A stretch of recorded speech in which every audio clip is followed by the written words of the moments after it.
hacemos un enfoque sobre política, música, cultura, más política, historia sociedad, y por si fuera poco, política.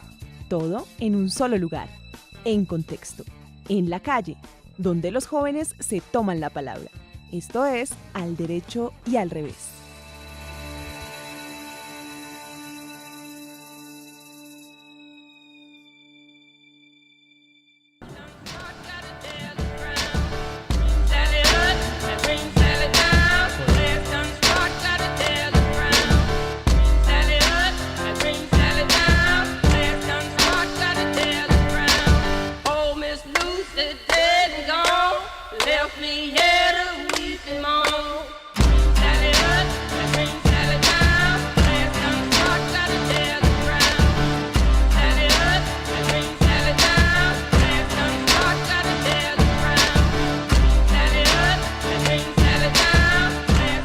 Un debate que se ha dado al interior de la universidad, que tal vez no ha tenido muchos espacios para socializarse y bueno, la idea es que hoy hablemos sobre ese tema. Vamos a estar acompañados y muy bien acompañados por la directora de la carrera de Comunicación Social y Periodismo, la doctora Marta Lucía Mejía. Directora, muy buenas tardes y muchas gracias por venir a este espacio a la Mesa del Derecho y al Revés. Muy buenas tardes y al contrario, para mí es un motivo de agradecimiento que tengamos este espacio para compartir las inquietudes de los estudiantes y también la manera como les podemos responder a las preguntas que tienen alrededor del tema. Bueno, también estamos acompañados de la coordinadora de prácticas profesionales de nuestra carrera, la profesora Ángela Plazas. Profesora, buenas tardes y gracias por venir. Muy buenas tardes, Daniel, y a toda la mesa de trabajo. Encantada de estar aquí. Esto es como mi casa y mi razón de ser, entonces muy feliz de acompañarlos. Es cierto, acá la profesora Ángela estuvo aquí en la formación de la emisora desde el principio y hoy ya está en otras partes colaborándole a la universidad, pero también siempre será su casa, la emisora Sintopía Radio.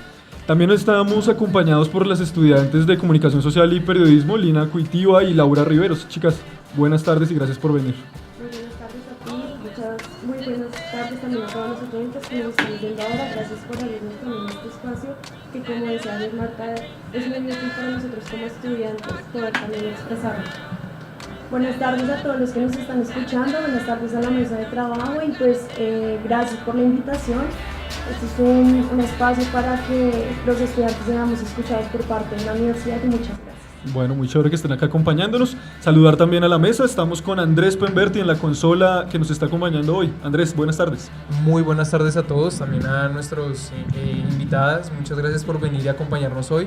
Y sí, hoy tenemos un programa muy interesante. Esperemos que les guste a nuestros oyentes. Bueno, también estamos con Nicole Fajardo. Hola Daniel, hola a toda la mesa, a nuestras invitadas, muchas gracias por venir. Esperamos que en este espacio podamos resolver como todas las dudas que se tienen en cuanto a las prácticas y pues esperamos que así podamos resolver también las dudas de los que nos escuchan. Y también está David Rincón, quien nos está ayudando con redes sociales, está muy activo por ahí en Twitter, Instagram y Facebook. David, buenas tardes. Buenas tardes y buenas tardes para todos los invitados, para las invitadas, pues también chévere que nos acompañen y bueno, iniciamos el programa. Bueno, pues así es. Entonces, sin más, se me olvidó preguntarles qué traían ustedes para hoy, pero bueno, ya vamos a abordarlo y pues escuchemos un poquito de música, pausamos un ratico ahí y ya entramos con todo lo que trae Al Derecho y al Revés hoy.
Bueno, Andrés, hoy que tenemos para nuestra sección de actualidad política, ¿Qué nos trajo Andrés Pemberti?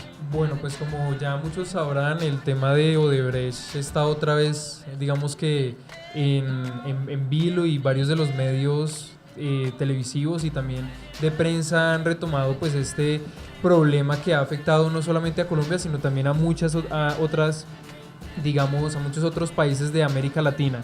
Y pues hoy les traigo, digamos que ciertos inicios, ese contexto, digamos, que se puede generar a partir de Odebrecht, para que nosotros más o menos vayamos entendiendo, y ya luego pues acá mis compañeros les expliquen qué es lo que está ocurriendo ahora aquí en Colombia. Vamos a tratar de hacer la pedagogía, ¿no? Exactamente, vamos a tratar entonces, bueno, es interesante porque lo primero que hay que recalcar es qué es Odebrecht, esta empresa brasilera. Y bueno, todo comenzó pues con un inmigrante alemán, Emil Odebrecht, que vino aquí fue a Brasil en 1856, y entonces este hombre lo que hizo fue empezar a generar un conglomerado de empresas dedicadas a las construcciones, a la infraestructura, a las inmobiliarias, a los petroquímicos y al transporte.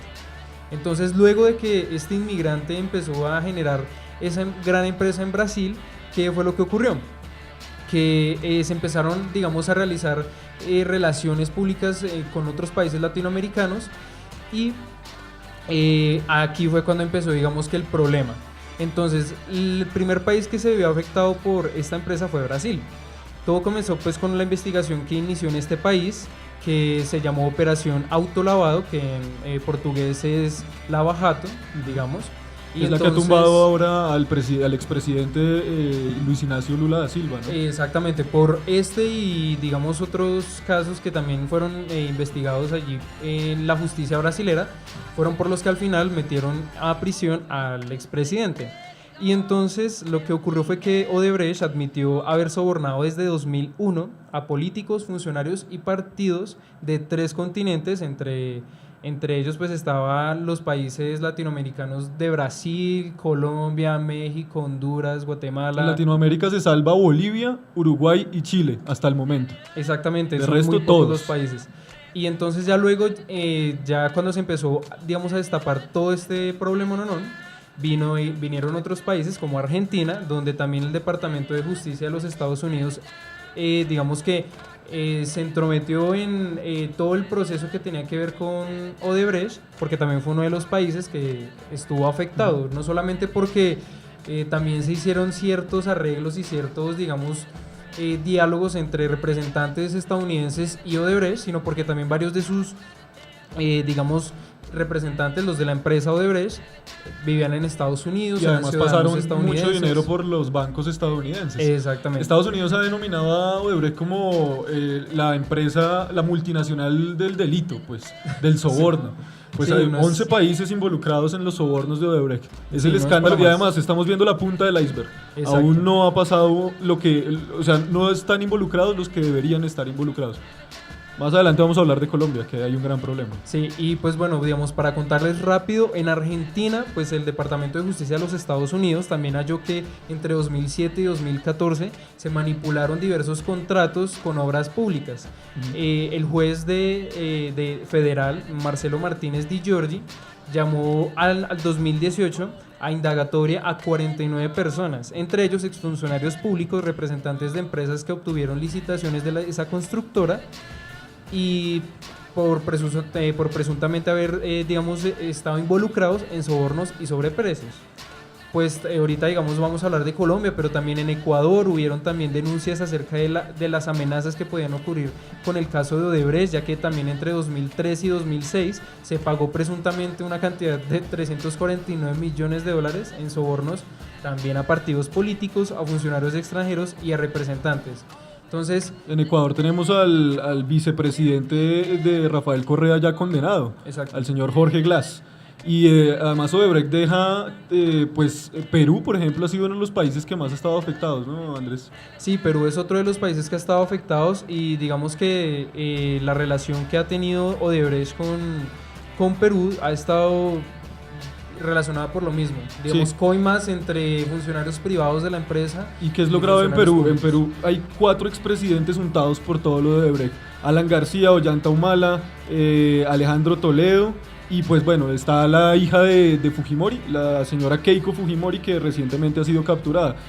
Se le dio una orden de detención. Ajá. Y que afectó también no solamente a ella, sino a otras 19 personas, entre ellas exministros del mismo gobierno de Fujimori, como Yoshiyama y Augusto Bedoya también. Miren, el Departamento de Justicia de Estados Unidos dice que en México, no más de lo que se sabe, ¿no? Todavía esta investigación está en curso, pero en México los sobornos pueden correr por 10 millones y medio de dólares, en Guatemala por 18, en Panamá es el caso, digamos que más grave, 59 millones, mentiras, hay uno más grave, República Dominicana, 92 millones de dólares, desde el 2001 al 2014.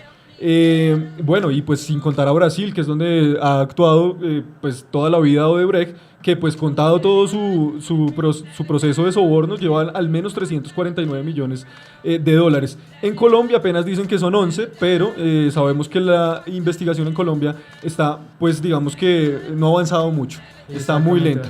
¿Y qué ha pasado en Colombia?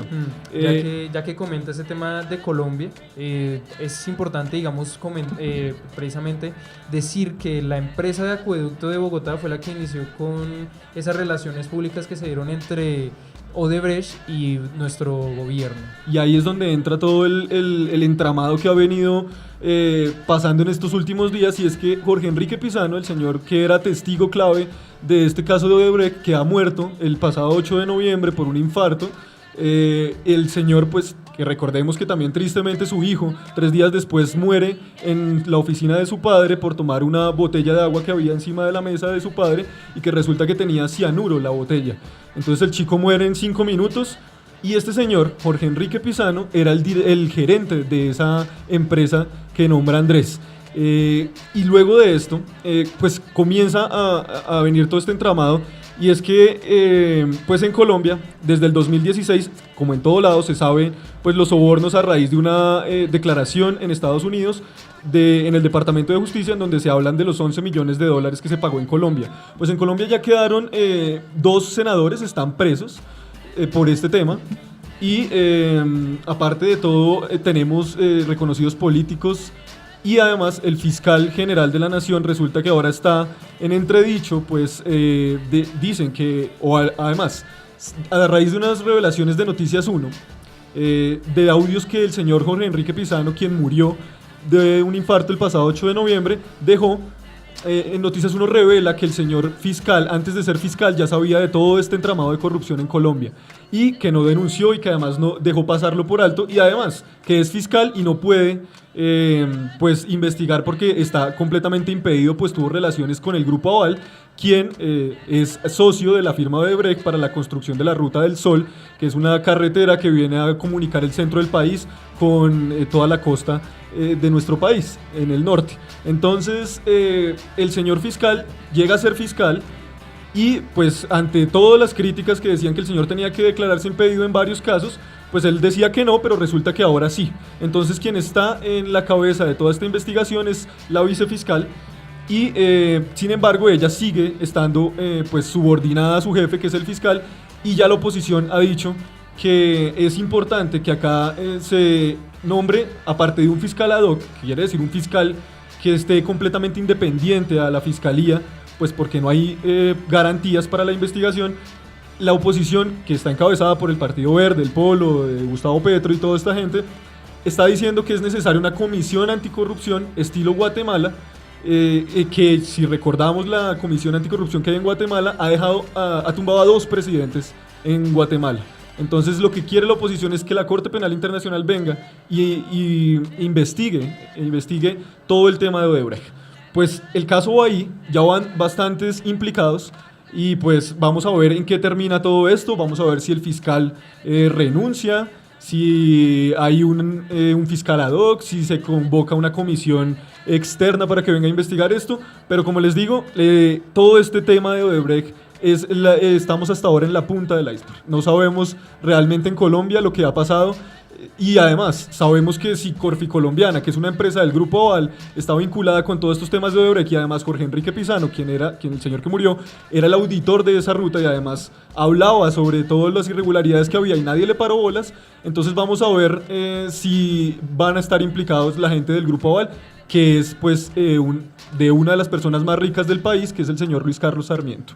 Vamos a ver qué pasa con todo eso y recordar las redes sociales, David, para que nos sigan y para que participen. Sí, señor, en Twitter nos pueden seguir como @alrevés_raya_al_piso y en Instagram como @al_derecho_raya_al_piso. También estamos en Facebook en la transmisión en vivo.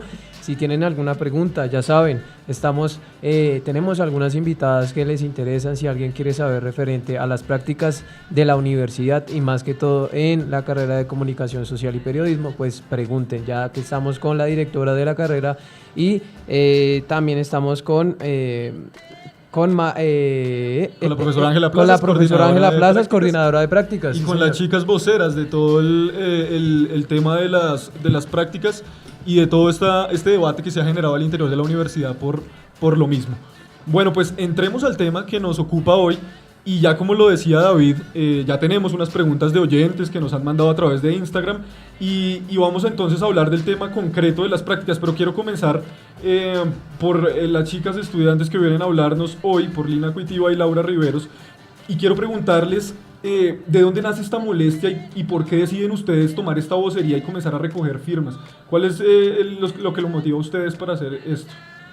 Bueno, pues empezando porque vimos esta inconformidad no solo en nosotras, sino en muchos de nuestros compañeros, muchos de compañeros de otros semestres que tal vez hasta no conocíamos, pero vimos que era una inconformidad en común, entonces vimos esta manera, como ustedes deben saber, de recoger las firmas como una manera respetuosa de expresar una inconformidad y también pues democrática. Uh-huh. ¿Y qué ha pasado con esas firmas? ¿Han logrado algo? ¿Ya han recogido todas las firmas que se propusieron? Pues el proceso de la recolección ya terminó. La entregamos alrededor de hace 2 semanas, no recuerdo el día exacto, creo que fue hace 2 semanas y pues estamos a la espera de la respuesta. ¿Y qué es lo que están buscando ustedes concretamente con esto? Bueno, pues como lo decía en la carta que nosotros entregamos, en la que 462 estudiantes firmaron, dice que nosotros buscamos, pues ya que no hay prácticas, buscamos que la universidad nos ofrezca, como decir, otra opción o que se pronuncie hasta esto de qué tan comprometidos están con la empleabilidad de los estudiantes. Entonces, eso es lo que buscamos, que pues un pronunciamiento acerca de cuál es su compromiso. Bueno, estuve como ahí mirando informaciones de estudiantes y me han dicho que sienten que no hay una buena comunicación frente a este tema y que además no entienden del todo por qué las prácticas pasaron a ser una opción de grado y no una materia indispensable. No sé ustedes cómo lo ven. Pues mira, más o menos te contamos que nosotros somos pues primerizos del plan de estudios 4055 y 4056 y al comienzo nosotros no estábamos informados de que el Pensum no tenía prácticas profesionales, es decir, que las prácticas no eran como una materia. Cuando, bueno, toda esta desinformación por parte de la universidad, nosotros nos hicieron el semestre pasado una reunión en mayo más o menos, nos la hizo la directora Marta, y es cuando ahí todos decimos como así que no hay prácticas profesionales, todos estábamos preparados para unas prácticas.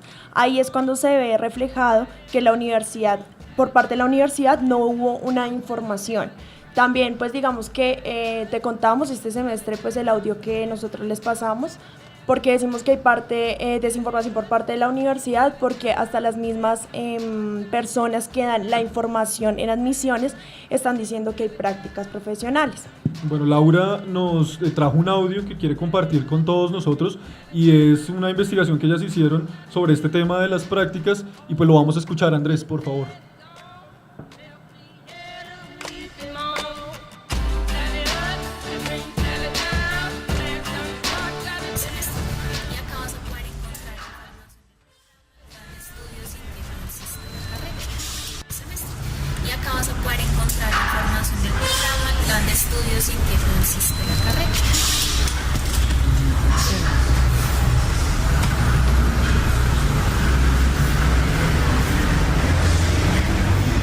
Y estas prácticas profesionales como opciones de grado.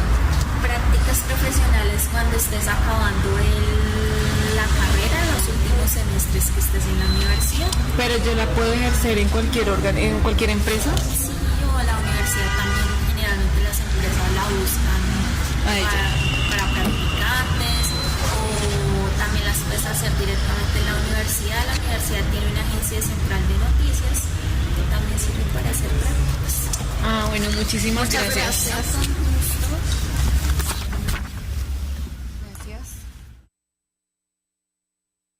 Bueno, Laura, por favor, explícanos el contexto de este audio, de qué se trata. Escuchamos ahí que había como una pregunta de cómo es el contexto de este audio. Entonces, bueno, más o menos lo que hicimos fue, nos hicimos pasar como externas de la universidad preguntando en admisiones a ver qué información nos daban, pues, respecto a lo de las prácticas profesionales. Como ustedes escucharon, hablan de unas prácticas profesionales, pero cualquier persona externa a la universidad va a entender que las prácticas profesionales son obligatorias dentro del pensum.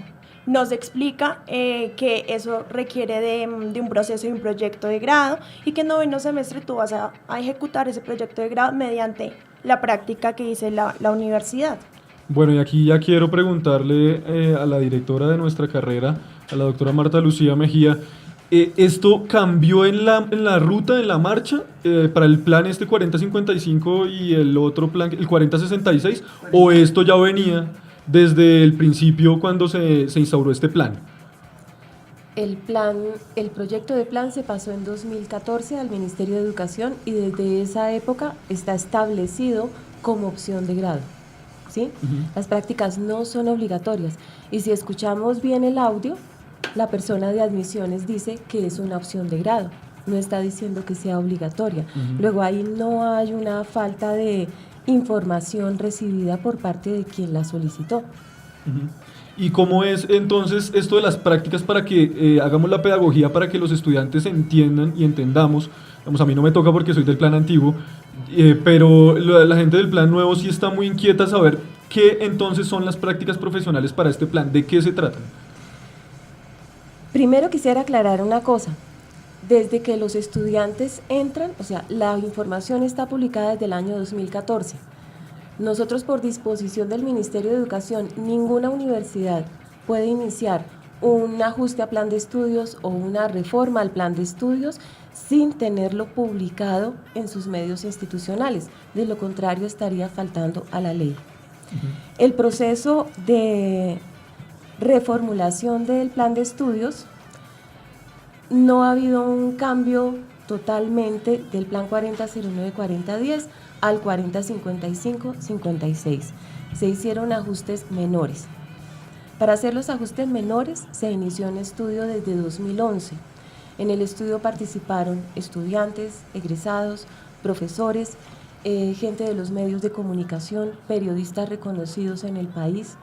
En eso nos ayudó muchísimo el rector haciendo sesiones, grupos focales con ellos para mostrarles en qué iba el estudio.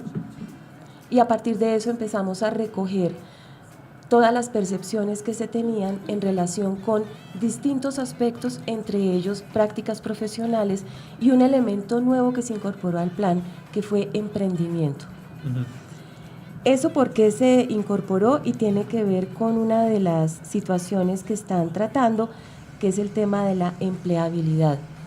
Los planes de estudio, no solo en comunicación, en la mayoría de los programas que no han tenido ajustes en los últimos 5 años, persisten en formar profesionales para el empleo. Y esa es una situación que limita las posibilidades de los estudiantes cuando ya salgan como egresados. Yo soy fruto de un plan de estudios, formación para el empleo.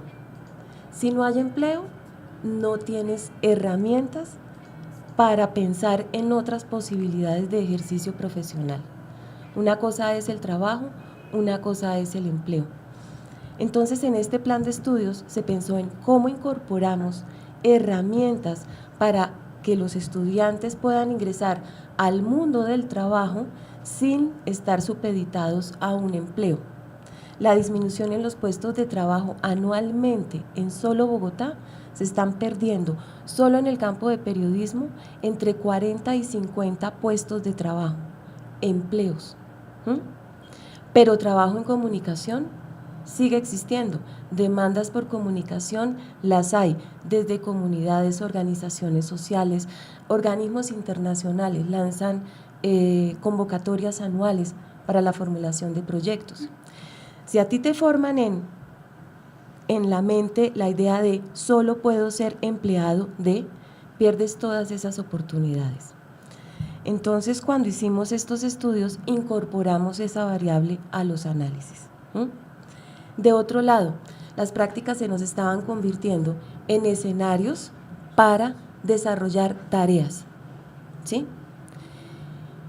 Esa es la razón por la cual, incluso desde la legislación laboral, la práctica profesional no se considera experiencia laboral. La experiencia laboral se considera cuando la persona ingresa vía empleo o mediante otro tipo de ocupación a realizar funciones. Tarea y función son dos cosas totalmente distintas. Entonces, ¿qué le estaban dejando las prácticas profesionales a nuestros estudiantes? Experiencia en el desarrollo de tareas. En medios de comunicación, un practicante ingresar a un consejo de redacción, prácticamente imposible. Se le asignan son tareas, vaya, entreviste a tal persona, redácteme esta nota para, ¿sí?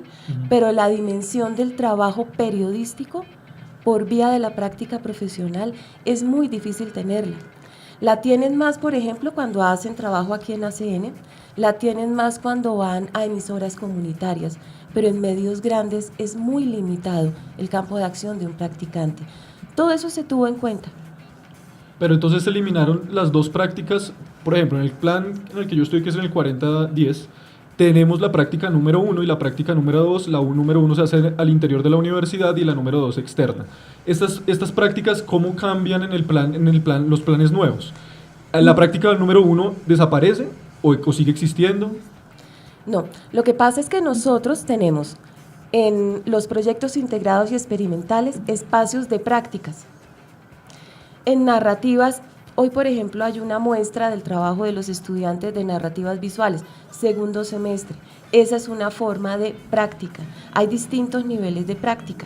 La idea es que a través de los proyectos integrados y experimentales se potencien esas primeras experiencias de contacto con el mundo externo. Práctica 1 y 2 desaparece como asignatura, ¿sí? Y eso desde 2014 en la página no aparecen prácticas dentro del plan de estudio como asignatura, ¿sí? Okay. O sea, quienes ingresaron a partir de 2015-1 ya tenían esa información. De otro lado, la práctica que se hace no se puede abolir porque es una manera de experiencia del estudiante al terminar su carrera. ¿Qué hicimos para sostenerla, pero transformarla? Para que cumpliera con esta finalidad de función, transformación y más bien orientada al trabajo. Que partiera de un ejercicio de identificación de un proyecto profesional a través del cual yo puedo ingresar en organizaciones, en medios, en comunidades a desarrollar dicho proyecto mediante formas de intervención. Bueno, y si yo quiero ser periodista, yo no quiero estar en las organizaciones como comunicador organizacional. ¿Qué proyecto yo podría presentar para que un medio me tuviera en cuenta? Si sabemos que el medio, pues lo único que quiere es que uno vaya a hacer las tareas de campo. ¿Cómo podría yo desarrollar mi proyecto para desempeñarme en el campo periodístico y pues hacer una práctica con un medio? ¿O solo esto va a aplicar para empresas y el que quiera ser periodista pues queda limitado porque no podría vincularse a un medio? No existe ningún tipo de limitación. Lo que cambiamos es el orden de cómo se realiza el proceso, ¿sí? Si quiere ser periodista, tiene un proyecto que le puede presentar a un medio, esa es una vía. Puede hacer también análisis de caso en relación con actividad periodística. Todo depende del proyecto que el estudiante quiera realizar. ¿Y los medios sí están dispuestos a vincularse de esta manera? En términos de medios comunitarios, tenemos puertas abiertas en medios comunitarios en toda la zona de Bogotá y gran parte de Cundinamarca, precisamente porque ese espacio nos lo abren proyectos de investigación donde han visto la opción. En medios masivos de comunicación, lo que estamos haciendo son visitas a los medios explicándoles en qué consiste esta transformación y negociando con ellos cuál sería la posibilidad, ¿sí?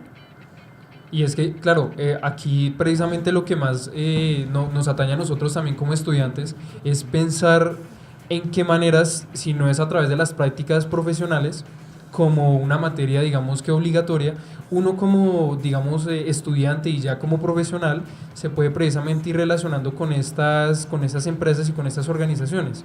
Porque algo que precisamente podría brindar las prácticas profesionales era que había una conexión un poco más directa entre estudiante y medios, o estudiante y empresa, o estudiante y organización, porque esas clases de organizaciones, empresas y entidades ya reconocían que habían unos estudiantes de estas universidades que están haciendo prácticas, entonces sabemos que tenemos que irlos llamando, anualmente tenemos que cambiar de practicantes, entonces yo creo que ese es el punto álgido del cual es interesante hablar acá. Pero es que la relación no se corta. La relación no se corta en ningún momento. Voy a poner un ejemplo. Que alguien esté interesado en realizar una serie sobre afectación ambiental del conflicto armado en determinada zona del país y quiera proponerlo como una serie o como una serie de artículos para un medio escrito o una multimedia, etcétera, bien lo puede realizar, ¿sí? Y tiene dos vías de destino. Una, hay premios en el país, infinidad de premios. Yo he contado 12 premios nacionales de periodismo en distintas áreas y nunca tenemos trabajos de estudiantes de la Universidad Central porque no tenemos estos espacios. Esa es una vía. Y los medios, dada la disminución de sus puestos laborales, están también buscando muchos de esos productos. El asunto es cambiar la relación con el medio. En lugar de decirle, le tengo al practicante que va a estar con usted trabajándole la mayor parte de las veces gratis, lo que vamos es a ofrecerles proyectos. Y la relación con el medio sigue estableciéndose. Es una transformación en el sentido de las prácticas, más no su deslegitimación o una manera de anularlas o una manera de quitarlas. Por eso entran como opción de grado. ¿Por qué no son obligatorias? Chicos, no a todos les gusta hacer prácticas. Yo sé que ustedes aquí sentados quieren hacer ese tipo de actividad, pero no todos quieren hacerlo. Hay chicos que están más orientados, por ejemplo, a investigación y de hecho empiezan a vincularse con el IESCO o a centros de investigación. En el CINEP han pasado varios. Entonces, es mejor tenerlo como opción y no como una obligación. Claro, pero digamos, ¿por qué no pensaron en los estudiantes? Claro está que hay muchos estudiantes en el momento de nosotros recoger las firmas que decían, yo no firmo porque yo no quiero tener prácticas. Entonces nosotros les decíamos, no es que, o sea, yo les pregunto a ustedes, a la universidad, ¿por qué no tuvieron en cuenta que sí hay estudiantes que sí quieren tener prácticas? ¿Por qué no las dejaron como una alternativa para los estudiantes que sí queríamos tener prácticas? Por eso son opción de grado, son una alternativa. Pero tú misma le estás diciendo, digamos que nos limita un proyecto de grado, que es lo que realizamos en octavo semestre. Claro, porque es que si tú sales con una práctica profesional, no te la van a valer como experiencia laboral. Pero si sales con un proyecto, va a tener un mayor reconocimiento en tu hoja de vida. Ok, ¿y qué tan factible va a ser para que a nosotros nos reciban los medios de comunicación ese proyecto? O sea, ustedes pensaron en el momento en que a nosotros nos nieguen el proyecto, ¿qué va a pasar con nosotros? La relación se establece antes de que ustedes terminen el proyecto. Sí, claro, yo entiendo, pero digamos yo en este momento estoy haciendo el PIL y pues me he dado cuenta que muchos de los proyectos que iniciaron con altas expectativas de que sí, hoy voy a ir a proponer mi proyecto a tal empresa, a tal medio, pues se vieron obligados a tal vez bajar esas mismas expectativas, a trabajar con otro tipo de organizaciones porque el proyecto no era viable para el medio o no era lo que estaban buscando o simplemente pues no iban a implementar un proyecto pues no hay que desconocer eso, que aún somos estudiantes, que tal vez ese tipo de medios no nos van a ver a nosotros como, bueno, sí, como él hizo el proyecto, listo, lo implementamos. Entonces ese es el problema que nosotros vemos, que tal vez no se acopla tan bien a las expectativas. No, lo que sucede es que ahí tenemos ya que empezar en mercado laboral. ¿Qué necesitan los medios que yo pueda ofrecer? Pero ustedes ya tienen, digamos, todo ese plan para, digamos, saber qué es lo que necesitan los medios para poder implementar esas cosas. Ya están ustedes, porque me imagino que esto es, como ellos decían, es la primera vez que va a estar implementado. Entonces me imagino que ya hay chicos que están próximos a entrar a la práctica este semestre que viene. Bueno, la opción de grado como práctica. De hecho, ya hay algunos convenios firmados. ¿Y de qué se tratan, por ejemplo, de estudiantes? para que entendamos Tenemos un poco? ya el convenio con Casanare, que ya está en vías de cerrarse, es con la alcaldía de Casanare. El estudiante diseñó un proyecto para la alcaldía lo acogió y él lo va a poner en marcha el próximo semestre. Pero digamos, con medios masivos no hay todavía... Con medios masivos es más difícil porque ellos no están buscando Exacto. proyectos, Es que ellos ese están es el... buscando trabajadores durante un semestre para cambiarlos al siguiente. Y es que yo creo es que... otra lógica. Sí, entiendo la lógica del tema, pero yo también considero que digamos, la gente que quiere, digamos, desempeñarse en el periodismo, pues busca una experiencia que tal vez no la valgan, como usted misma lo dice, como experiencia profesional, pero para uno sí le queda esa experiencia como persona y pues puede entender cómo son las dinámicas de un medio, saber cómo funciona una radio, por ejemplo, saber cómo funciona un estudio de televisión y todo este tema. Entonces digamos que ahí es donde yo veo que los estudiantes tienen la mayor cantidad de dudas. Entonces no sé si... ¿Cuál va a ser la alternativa para esos estudiantes? Y si de pronto va a haber alternativa, o si esto ya es así, pues digamos que los estudiantes deben acoplarse a eso. Dos situaciones. La primera, ¿cuándo van a conocer una cabina de radio? Estamos en una. Claro, pero yo igual me refiero digamos, a los medios masivos, a la parte profesional. Digamos, me estoy refiriendo externa. parte de la dinámica, más que todo de un medio de comunicación masivo, La lógica donde uno de apunta a producción. trabajar, digamos, y que es donde uno apunta a trabajar realmente, porque pues si uno se pone a ver, yo creo que la mayoría de los que entramos a estudiar por hacer periodistas, pues esperamos participar en un medio masivo, pues que es como donde uno quiere desempeñar su labor. Bueno, yo quiero aquí hacer una intervención con respecto a eso que ustedes, esas inquietudes que ustedes tienen, y que pues bien Marta las ha aclarado, y yo quiero que ustedes se centren en una cosa. Digamos que estas prácticas yo las he manejado ya en dos momentos, en el 2013, del 2010 al 2013 y nuevamente este año. Yo puedo hacer un balance de lo que he encontrado porque yo hago las visitas a los centros de práctica y yo le decía el otro día a Daniel, yo encuentro cosas que a mí me preocupan muchísimo, ¿sí? Voy a contar el caso de una niña donde llega a una empresa. Y me dice la niña, yo le dije, ¿y cuáles son tus funciones? ¿Qué estás haciendo acá? Me dice, call center. Es que yo tengo que llamar y fidelizar a los clientes. Le dije, ¿ese es tu trabajo comunicativo? Entonces me dijo, profe, es que me pagan. Entonces yo necesito la plata y necesito cumplir con un requisito que se llama práctica. Cuando a mí me contestan una cosa de esas, yo digo, ¿qué estamos haciendo? Y resulta que la expectativa que nosotros siempre tenemos como estudiantes es que yo quiero estar en un medio gigante de comunicación y la mayoría de veces se estrellan. Primero, la contratación allá es así, totalmente cerrada. O sea, ya nadie suelta su puesto el que lo tiene, ¿cierto? Y cuando hay una vacante, ya le tienen el padrino, ya está designada. Y estoy hablando de los medios masivos. Hablemos de radio, que ese es mi campo. Caracol Radio, es una maravilla.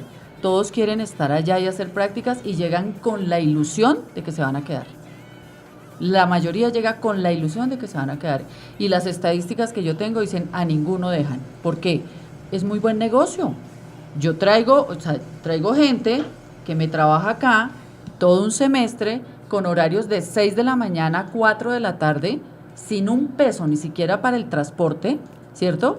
Y eso lo hago cada 6 meses. Para mí es buenísimo como empresario, ¿sí? Pero eso es lo que nosotros queremos hacer. A ti que te encanta la radio, Daniel, por ejemplo, ¿sí? Sí, nosotros tenemos que tener aspiraciones, pero es que Caracol no es la única emisora. RCN no es la única emisora, la Mega, Radioactiva, la que ustedes quieran. Son muchísimas las emisoras que existen. No tiene que ser tampoco comunitaria, puede ser radio pública, ¿cierto? Y hay muchas convocatorias que abren.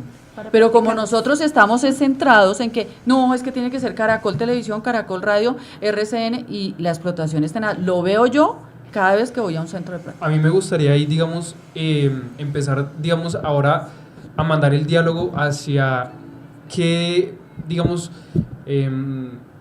medidas ha tomado la universidad precisamente para que nosotros como estudiantes, como comunicadores, periodistas, podemos, digamos, obtener no solamente esas herramientas que nos permiten llegar con esos proyectos ya a un punto, digamos, fuerte para presentarlo, para poderlo desarrollar. Para poderlo presentar, desarrollar. ¿Qué medidas está tomando la universidad y precisamente estos cambios de pensum con el 4055?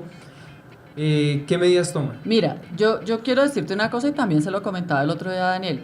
Nosotros como estudiantes siempre estamos esperando que nos den las cosas. ¿Qué está haciendo la universidad? ¿Qué va a hacer y qué hizo por mí? ¿Sí? Ok, yo vengo aquí a formarme y tengo que ser autónomo, es lo primero que me enseña. Autonomía tengo que tener yo y tengo que tener poder de decisión. Bueno, yo quiero estar en radio y algún día me quiero ver allá en Caracol y no sé, me lo propongo y lo voy a lograr. Pero para eso me tengo que formar.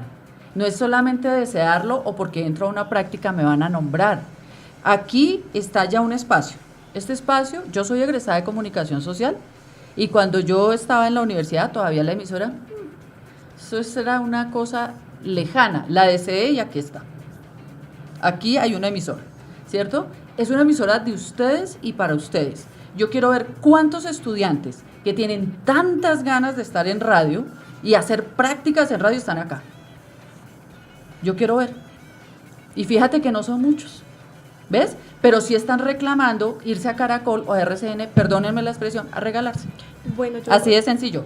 Ese es un lado, pero también está la parte organizacional. Y no quiere decir que esto a ustedes les esté quitando, les esté limitando cosas. Piensen que esta es una forma selectiva, ¿cierto? Donde nosotros, yo por lo menos, y lo digo aquí, como coordinadora de práctica, hay muchas empresas que me escriben, necesito un practicante, ¿y su empresa qué hace? Nosotros hacemos botones. Perdón, estoy poniendo un ejemplo, cualquiera. Yo digo, ¿y cuáles son las garantías del practicante? Nuestros practicantes son comunicadores sociales. ¿En qué se van a desenvolver en su campo? ¿Cuál va a ser su nivel de acción? ¿No?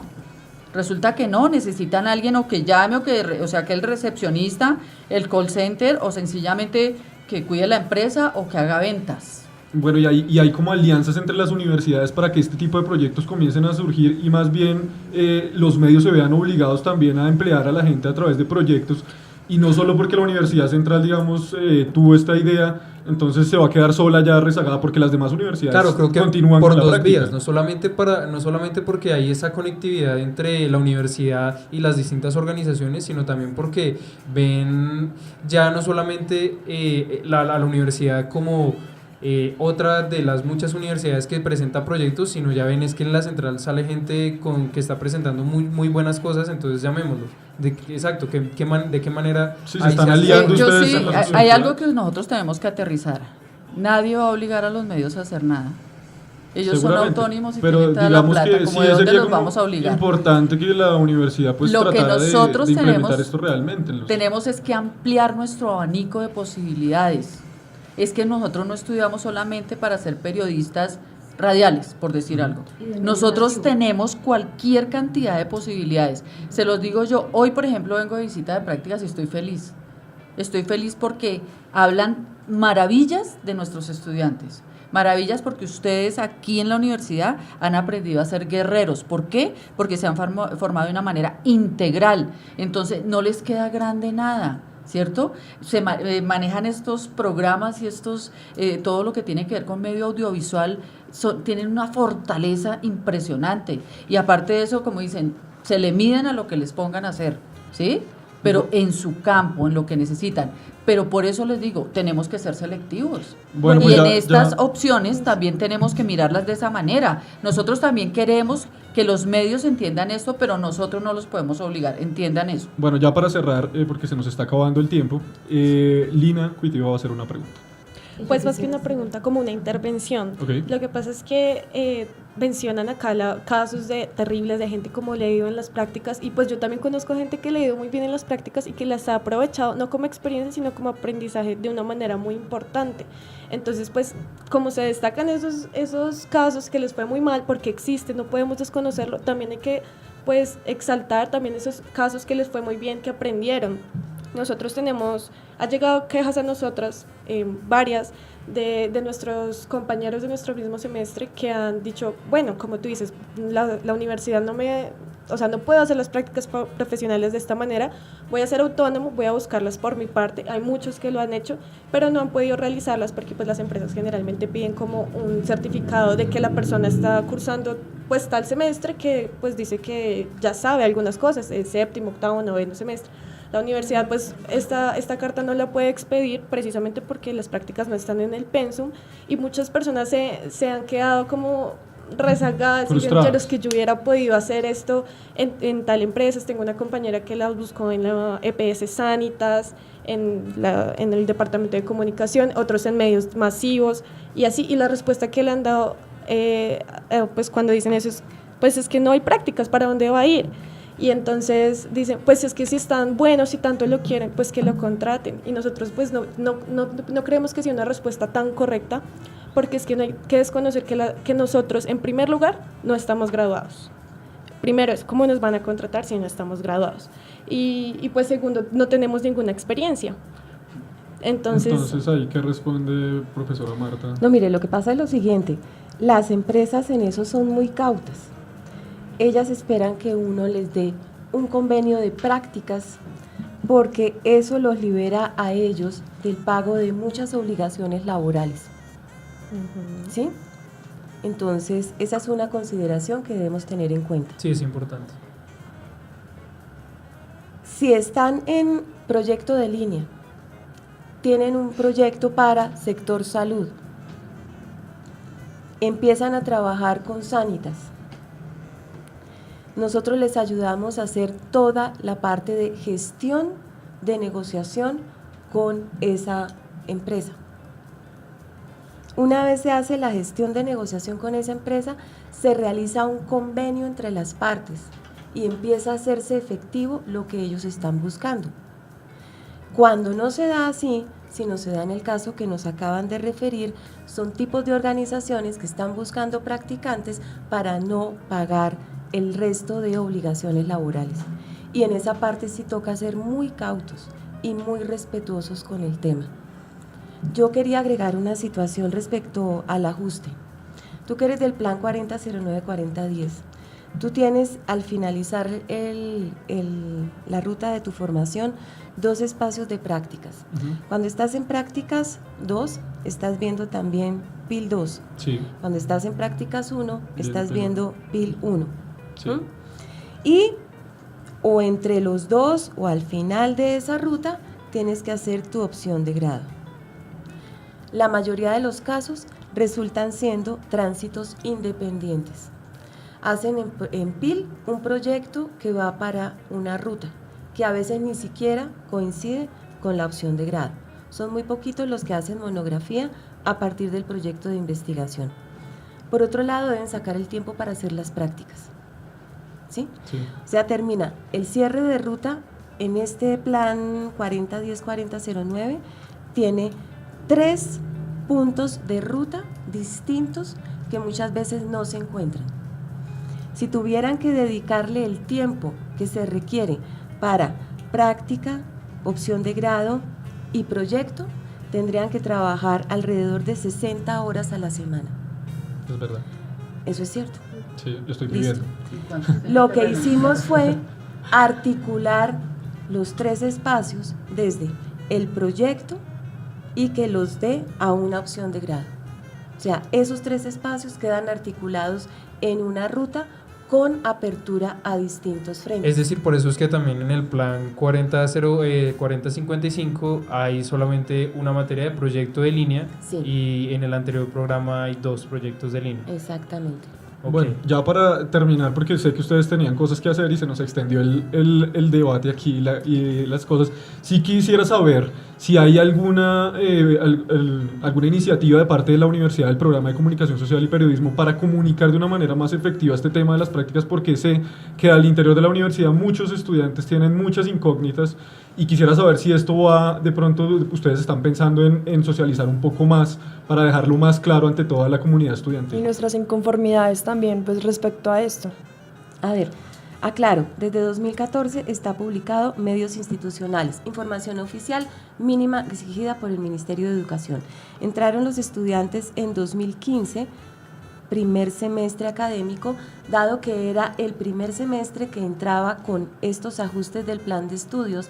A todos los estudiantes el primer día de ingreso se les explicó cuál era el plan de estudios, además de las sesiones anteriores que organiza Admisiones y Mercadeo para informar a los aspirantes sobre el plan de estudios que se tiene. Y de eso doy fe porque yo misma las hago. Sí, pues bueno, pregunto en este momento crucial que No, es hablamos que es toda de... la ruta porque ellas vienen de ese momento, ¿sí? Pero entonces, ¿por qué nosotras estábamos Sí, inconformes? Disculpa. Ahí estábamos desinformados de esta... Además somos de muchos. somos Somos muchos que estábamos ese día. Si buscan en sus correos electrónicos, correos enviados desde la dirección del programa en 2015, tienen un documento en donde se expone toda la ruta de formación. Ese ejercicio se hizo 2015-2016. ¿Por qué se hizo? Porque como ellos entran junto a estudiantes que están con un plan distinto, ¿sí? Queríamos evitar que estuvieran llenándose de expectativas sobre espacios y porque ellos ven esta asignatura y nosotros no. Sí, pero digamos, no podemos negar que hay un malestar y unas inconformidades de los estudiantes que en este momento no han sido, digamos, hoy estamos hablando del tema, pero yo lo que pregunto es realmente si en este momento, justo ahora que se está cerrando el semestre, se va a convocar algún tipo de reunión con los estudiantes para aclararles dudas que tengan. Ya se hizo. Entonces, además de esa información, más los que han solicitado información se les ha dado desde la coordinación académica, al finalizar cada semestre, quienes están en séptimo, o sea, un semestre académico antes de ingresar, se les hace una reunión, que de hecho ustedes la tuvieron, en donde se les explica. ¿Cuál fue el problema? Que en el momento de dar la información, ellos pretendían tener la asignatura de prácticas. La asignatura de prácticas es del plan 4009-4010. Digamos que esto ya es inamovible, ya no hay nada que hacer y este plan ya está así. Digamos que los estudiantes deben acoplarse a este plan. Ha sido avalado por el Ministerio de Educación, ha sido legitimado por comunidad académica. Repito, esto no salió de un grupo de profesores que se sentaron de la noche a la mañana a idearlo. Tiene estudios entre 2011 y 2013, fue comunicado al Ministerio de Educación y por lo tanto tiene su curso, y sobre este plan fue que se ratificó la acreditación al programa. Una modificación al plan de estudios exige 2 autoevaluaciones para poder detectar cómo ha sido el curso de ese trabajo. De hecho, hemos hecho mediciones entre 2015 a esta parte, monitoreando cómo ha sido la relación de los ajustes que hemos realizado. ¿Sí? Bueno, una última intervención de Laura. Mira, Daniel, nosotros para realizar la recolecta de firmas, Marta, nosotros hicimos una investigación en todo el correo electrónico y no apareció nunca ningún correo que nos hayan explicado el plan entre el 2015 y 2017. En el 2018 encontramos la presentación formal, encontramos una presentación que nos hizo Marta en mayo, que les conté al comienzo, y es el único correo que tenemos explicando el plan de estudios. Entonces ahí es donde está el problema por parte de la universidad, porque nosotros primerizos del plan, porque no sabíamos de las prácticas. Entonces yo, ya para cerrar, yo invito a la universidad que dé una información clara a los estudiantes, porque por lo mismo, cualquier estudiante externo a la universidad va a creer que existen unas prácticas profesionales sin limitarlos, digamos, con el proyecto de línea. Entonces, más que todo es el problema, esa es la parte que nosotros hablamos de desinformación por parte de la universidad. Bueno, lamento que me tildes de mentirosa, pero sí existe el correo. Bueno, yo creo que esto sí va a tener que, pues ya se nos ha acabado el tiempo, estamos ya sobre el tiempo, ya va a sonar el himno nacional. Y pues yo creería que este debate tiene que darse mucho más a fondo, porque digamos que hay cosas que quedaron sin responderse y supongo que hay inconformidades más de los estudiantes, así que pues me imagino que habrá oportunidad de hacerlo. Una aclaración final, sí. La carta enviada fue dirigida al comité de carrera. El comité de carrera sesiona hasta la primera semana de diciembre. En ese momento el comité de carrera entrará a estudiar la carta enviada por los estudiantes. Bueno, pues eso fue todo por el día de hoy. Se nos fue todo el programa en esto, pero bueno, lo importante es que hayamos logrado poder responder algo. Hay una preguntita que se me quedó por ahí y es de un oyente que nos mandó a Instagram, y es si tienen pensado ustedes en la carrera, o que si les deja la inquietud de una electiva sobre periodismo judicial, que sería muy chévere, y que pues deja la inquietud, que si no lo tienen pensado o que si lo pueden llevar a discusión. Las propuestas en electiva no tienen la misma limitante de los planes de estudio en términos de asignaturas obligatorias. Las electivas se pueden reformular, basta es tener la propuesta para poderla analizar, llevar a comité de carrera, se lleva a consejo de facultad y una vez es aprobada en consejo de facultad se puede incorporar al grafo. ¿A través de algún correo o que este estudiante, por ejemplo, se dirija a la misma dirección de la carrera por escrito? Una propuesta, y nosotros lo apoyamos con Listo. la parte ya de un docente especializado para que se pueda formular. Bueno, pues muchas gracias a la directora de la carrera, la doctora Marta Lucía Mejía, muchas gracias por estar acá. También a la coordinadora de prácticas, a la profesora Ángela Plazas, y a Laura Coitiva, y a Lina Coitiva, y a Laura Rivers. Muchas gracias por estar acá. Gracias a ustedes. Bueno, pues esto fue todo por hoy. Gracias a toda la mesa que hace posible el programa del Derecho y al Revés. Nos oímos el próximo martes. Hasta pronto.